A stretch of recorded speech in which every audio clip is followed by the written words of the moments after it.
sebagai fenomena alamiah senantiasa melingkupi semesta.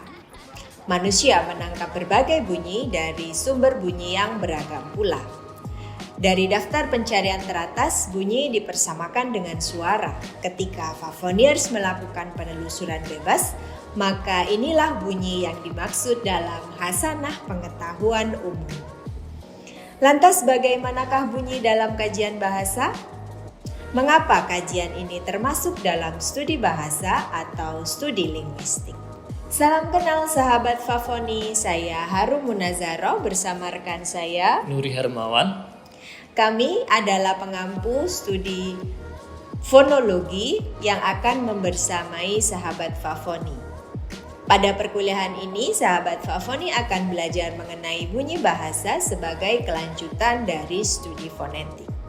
Capaian yang diharapkan adalah Favoniers mampu membedakan istilah-istilah teknis dalam kajian fonologi.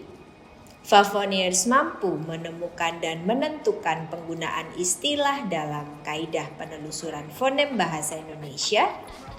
Dan Favoniers mampu menelusuri perubahan fonem bahasa Indonesia. Dengan dasar pengetahuan tersebut, perkuliahan ini dapat dimanfaatkan untuk melihat potensi-potensi riset bunyi dalam wacana linguistik secara umum. Jadi, tahukah sahabat Favoni bahwa kajian fonologi merupakan kajian penting dalam ilmu linguistik? Perlu sahabat Favoni tahu jika ditarik lebih dalam, kajian fonologi sangat erat dengan penelitian dalam kajian linguistik yang lebih luas atau yang kita kenal dengan kajian linguistik makro. Misalnya, fonologi dapat kita bawa ke arah penelitian psikologi linguistik, linguistik bandingan, dialektologi, dan bahkan bisa masuk pada ranah penelitian neurolinguistik. Jadi, jangan takut untuk belajar fonologi karena kajian ini sejatinya menjadi dasar bagi teman-teman untuk melakukan proses riset yang lebih luas dalam lingkup ilmu bahasa atau ilmu linguistik. Sebagai sebuah pembelajaran, Favoniers akan menempuh perkuliahan ini sebanyak 14 kali tatap muka. Penugasan dan tes pengukuran pemahaman Favoniers tempuh dalam beberapa praktik. Yang pertama adalah penulisan transkripsi fonetis, penelusuran fonem, penelusuran potensi riset bunyi dalam kajian linguistik umum, dan yang keempat adalah tes tertulis tengah semester. Tes akhir perkuliahan ini adalah tes lisan sekelompok atau berkelompok atas rangkaian praktik penelusuran identitas fonem suatu bahasa.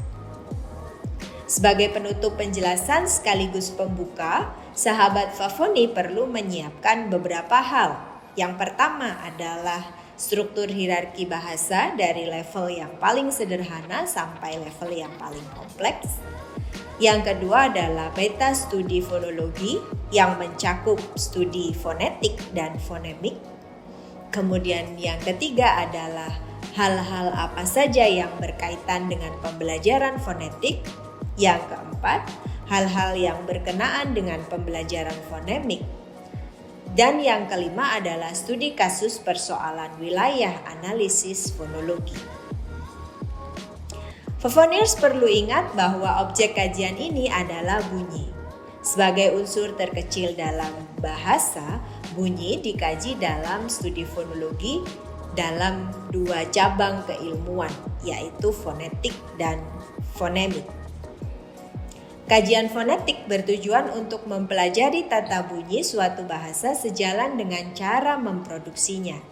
Sedangkan fonemik mempelajari tata bunyi bahasa sejalan dengan fungsinya sebagai pembeda makna. Bagaimana sahabat Favoni, sederhana bukan? Belajar bersama secara perlahan, selamat bersenang-senang, dan sampai jumpa pada pembelajaran berikutnya.